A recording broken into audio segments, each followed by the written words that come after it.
जो आज भी ये मानते हैं कि हमें पार्टी और सियासत से कुछ नहीं लेना देना और उनकी कलम में का कम ताकत है। पहले तो आपके सवाल में जो शब्द है, आप आज तक में नौकरी कर रही हैं तो आज तक की गुलाम थोड़े ही हैं। मैं एक पार्टी के साथ काम कर रहा हूं, हम किसी संस्थान के साथ काम करते हैं, संस्थान हमें सम्मान देता है, हम संस्थान की विचारधारा के साथ सहमत होते हैं, तब तक साथ चलते हैं। जिस दिन हमें लगेगा कि संस्थान हमारी विचारधारा से सहमत नहीं है, हमारी शर्तों को नहीं मान रहा है, उस दिन ये हो सकता है मेरा अपना जो उसूल है कि मैं पार्टी तो नहीं बदलूंगा, राजनीति छोड़ दूंगा।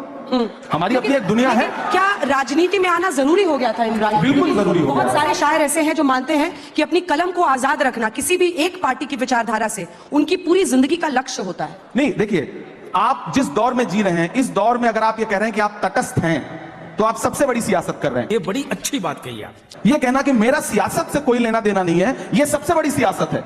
जो भी ये कह रहा है वो सबसे बड़ी सियासत कर रहा है। वो अपने आप को सबका रखना चाहता है, और मेरा अपना मानना है कि या तो इधर खड़े हो जाओ या तो उधर खड़े हो जाओ। अब शायर कितना बचा है और कितना सियासतदान हो गए हैं इमरान प्रतापगढ़ी? पूरा मैं कोशिश कर रहा हूं कि शायर और सियासतदान कितना हो जाए, उससे ज्यादा जरूरी है कि मेरे अंदर का इंसान कितना बचा हुआ है, मैं उसको बचाने की पूरी कोशिश कर रहा हूं। और संवेदना के स्तर पर मुझे लगता है कि मैं कभी तन्हाई में बैठता हूं तो खुद से आंख मिलाता हूं, तो मुझे लगता है कि यार ठीक है, अभी उतना खराब नहीं हुआ हूं, और कोशिश करूंगा कि कभी उतना खराब ना हो। ये आवाम से भी वादा करता हूं। क्या बात है। जब तक शायर आईना में देखने के लायक रहे तब तक वो रहता है शायर, इसलिए आपके अंदर शायर तो जिंदा है। शायर समाज का आईना होता है। 33 रैलियां आपने की है महाराष्ट्र में। हाँ, 33 रैलियां, 33 प्रेस कॉन्फ्रेंसेस की, रोड शो किए, झारखंड में 11 रैलियां की। झारखंड 11 जी। और जाके बोलते कैसे हैं, कनेक्ट कैसे करते हैं लोगों से? मतलब एक शायर वहां खड़ा होता है या पॉलिटिशियन खड़ा होता है, कनेक्ट करना जनता से, ये हुनर क्या है? मैं इसलिए जिंदा हूं कि मैं बोल रहा हूं। दुनिया किसी गूंगे की कहानी नहीं लिखती। लोग मुझे सुनने आते हैं, देखने नहीं। फिल्म स्टार्स आते हैं किसी पॉलिटिकल प्रोग्राम में, तो लोग उनको देखने आते हैं, उनके डायलॉग सुनना है उनको। मेरे साथ यह है कि जो आवाम आती है मुझे सुनने, वो लाई हुई भीड़ नहीं होती, आई हुई भीड़ होती है। तो मुझे कनेक्ट करने में कोई दिक्कत नहीं आती। मैं उससे बात करता हूं और उसके मुद्दों पर बात करता हूं, शायरी के लहजे में बात करता हूं, तो उसे अच्छा लगता है, तो मुझे कोई दिक्कत नहीं आती कनेक्ट करने में, मुझे अच्छा लगता है। शब्द आपकी जादूगरी की तरह है और आपने हमेशा इसका इस्तेमाल किया, लेकिन मैंने आपकी बहुत शायरी पढ़ी, मुझे कई बार लगा कि इमरान के अंदर इतना दर्द क्यों है? इमरान के शब्दों में, उनकी लाइनों में दर्द बहुत झलकता है, इसकी वजह क्या है? एक्चुअली जिस दौर में मैं बड़ा हो रहा था, मैं हिंदी साहित्य का विद्यार्थी रहा इलाहाबाद विश्वविद्यालय में, जिस दौर में मैं बड़ा हो रहा था, समाज की घटनाएं मुझ पर प्रभाव डाल रही थी। उस समय सिस्टम एक अलग तरीके से व्यवहार कर रहा था, और खासतौर से मैं जिस समाज से आता हूं, उस समाज के दर्द को ज्यादा जल्दी महसूस करता हूं, क्योंकि मैं उसके बीच में रहता हूं। मैंने उस भेदभाव को, उस सिस्टम के जुल्म सितम को करीब से देखा है, और शायर हूं तो जाहिर सी बात है कि दर्द तो है दिल में। कोशिश करता हूं, जुल्म के दौर की तारीख रकम करते हैं, इतना आसान नहीं ये काम जो हम करते हैं। काट देते हैं सदा हाथ हमारे जालिम, और हम फिर उन कटे हाथों को अलम करते हैं। तो हम कोशिश कर रहे थे कि उस दर्द को महसूस करें, और मीडिया जब उस दर्द को, उस जुल्म सितम को अपना हिस्सा नहीं बना रही थी, तो मेरी कोशिश थी कि मेरे पास जो प्लेटफॉर्म है, उस प्लेटफॉर्म का इस्तेमाल उस जुल्म सितम का को गाने के लिए करूं। और मुझे लगता है कि मैं कामयाब रहा बहुत हद तक। बात तो सही है। और मैंने अपनी बात दुनिया के सामने रखी। मत समझना कि मैं गीत गाता रहा, मैं तो जख्मों का मातम मनाता रहा। ये समझ करके जालिम पिघल जाएगा, मैं तरन्नुम में मातम मनाता रहा। तो मैं मातम मनाता था, लोग उसको सुनते थे, पसंद करते थे। क्या बात है। मैं जुल्म पर मातम मना रहा था, लोग सुनते गए, उसको पसंद कर। ये जुल्म हो किस पर रहा है? समाज में हाशिए पर मौजूद हर इंसान पर, वो हिंदू भी है, मुसलमान भी है, सिख भी है, ईसाई भी है, और सिस्टम कर रहा है, इसमें कोई दौरा नहीं, आज भी कर रहा है। और उससे एक बहुत लंबी लड़ाई लड़ने की जरूरत है, और सबसे बड़ी जिम्मेदारी है कलमकारों की। लेकिन आपको जीना भी है, मीडिया तो आपको दिखाएगा नहीं, तो सोशल मीडिया का सहारा भी लेना है। अरे बाप रे, ये तो धोती खोल रहा है। तो ऐसे में हमारे पास माध्यम क्या है? हमें लोगों के पास जाने के लिए एक तो मंच है, दूसरा वो वाला प्रपंच है, तो उससे निपटना ही है। तो आप कैसे पार पा सकते हैं? वो जिसका जिक्र फसाने में था ही नहीं, वो बात इन साहब को बड़ा नागवार गुजरी है। अब बैठे भी हमारे मंच पे है, बताइए, यही सुंदरता है। ये नया भारत है, ये घर में घुस के मारा है। क्या बात है सर, क्या बात है सर। यहाँ पे बैठे हैं, मंच हमारा है, और फिर भी शिकायत कर रहे हैं कि हम इनको दिखाते नहीं। शिकायत नहीं कर रहा हूँ, हम लोगों के बीच में बहुत सामान्य बातचीत हो रही है, तो आपको सामान्य तरीके से ही मैं बात कह रहा हूँ। मैं जब मीडिया की बात करूं, तो देखिए, मैं कलम का आदमी हूं, तो जाहिर सी बात है मेरी शिकायत भी अपने परिवार के लोगों से ज्यादा होगी। साहित्यकार, हमारी भी तो शिकायत है, आजाद रहते हैं, देते अपनी कलम को।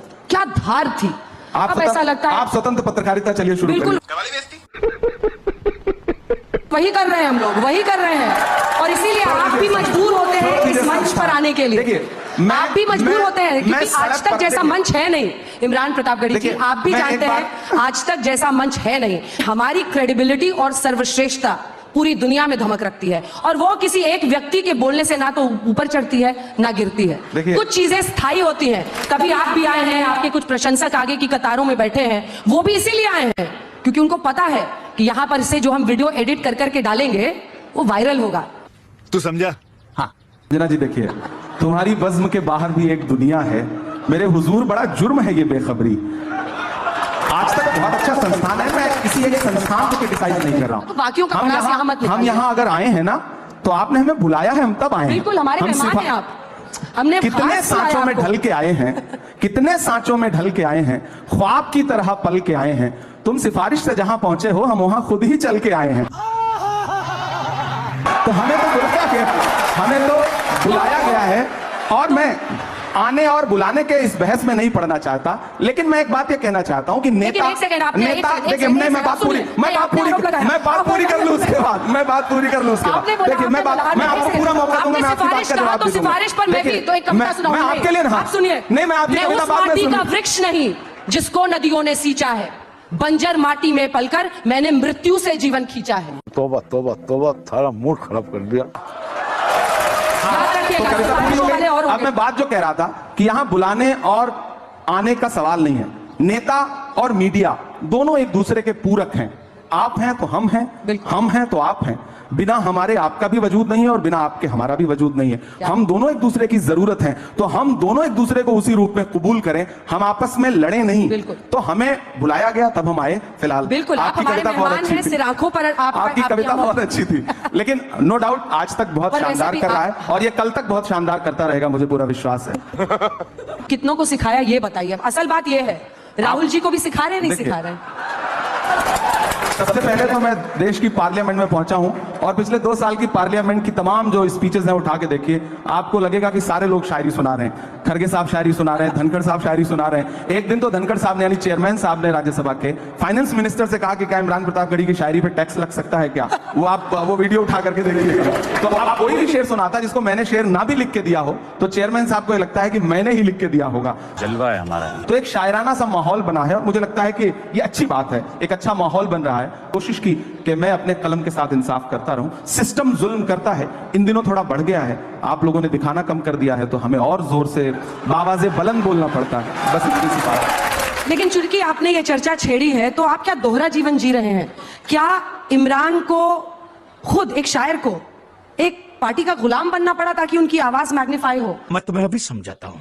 एक नज़्म सुनाता हूं। एक दिन हुआ क्या कि पार्लियामेंट में नए गए हैं तो थोड़ा चीखना चिल्लाना ज्यादा, जोश ज्यादा है, तो एक साथ 146 सांसद सस्पेंड किए गए। याद होगा आपको, इतिहास में पहली बार विपक्ष के 146 सांसद राज्यसभा और लोकसभा मिला के सस्पेंड हुए।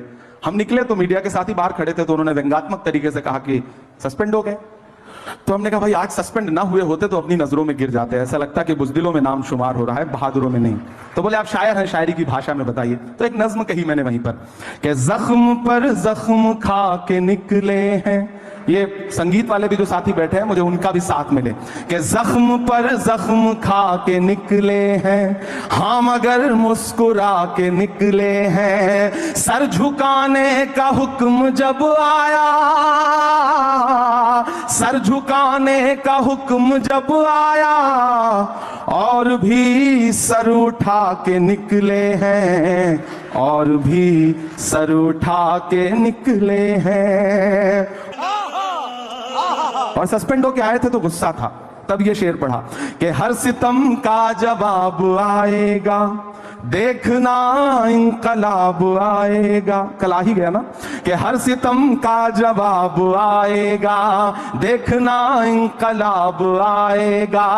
अच्छे दिन का किए थे जो वादा, उनका दिन भी खराब आएगा, उनका दिन भी खराब आएगा। हम तो निकले हैं मुस्कुराते हुए, हम तो निकले हैं मुस्कुराते हुए, और वो तिल मिला के निकले हैं और भी सर उठा के निकले हैं।